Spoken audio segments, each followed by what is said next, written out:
bee farm, make sure you go over a few precautions.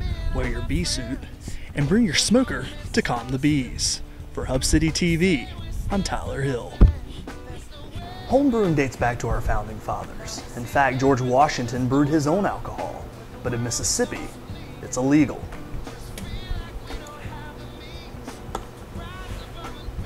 A new law, however, could change that.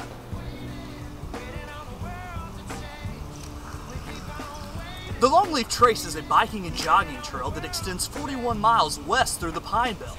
The Longleaf Trace users, get ready, because it's about to be extended into downtown Hattiesburg.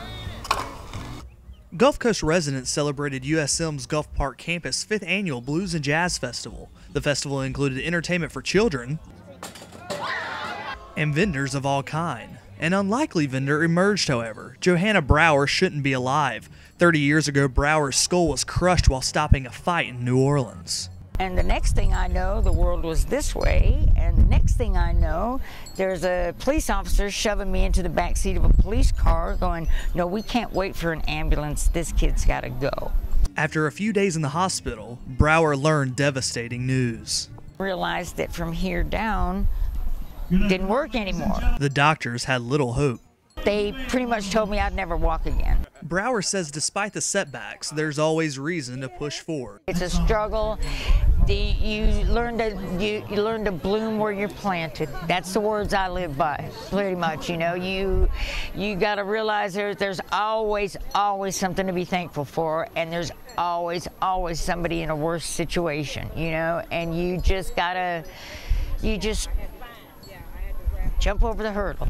A friend of Brower's, Donna Rayburn, says Brower's attackers hurt her physically, but never dampened her spirits. I don't think they touched her core when they crushed her head. What they didn't get was her spirit. Reporting for Hub City TV, I'm Tyler Hill. Homebrewing dates back to our founding fathers. In fact, George Washington brewed his own alcohol, but in Mississippi, it's illegal.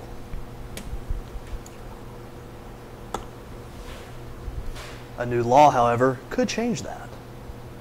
Mississippi legislators brew a new law, one that beer lovers will enjoy. Senate Bill 2183 awaits a vote in the House of Representatives, and it gives the right to make homemade beer.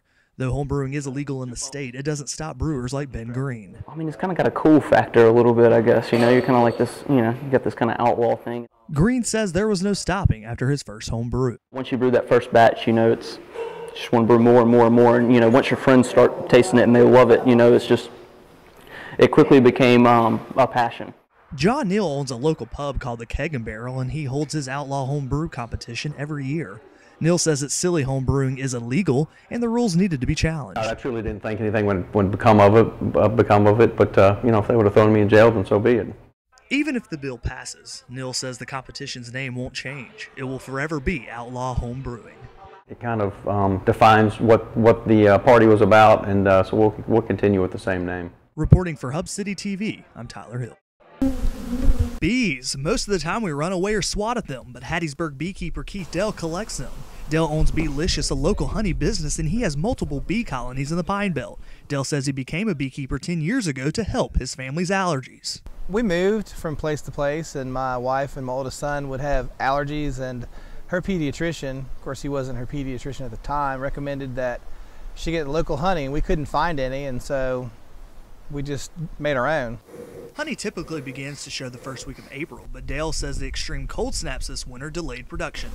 The major honey producing plants usually start blooming in early April, and I think they will, but the things that bloom 2 to 3 weeks before that in March, some of them are a little bit behind, and they'll start blooming at that same time. When coming out to a bee farm, make sure you go over a few precautions. Wear your bee suit and bring your smoker to calm the bees. For Hub City TV, I'm Tyler Hill. That's our show for this week. Thanks for tuning in.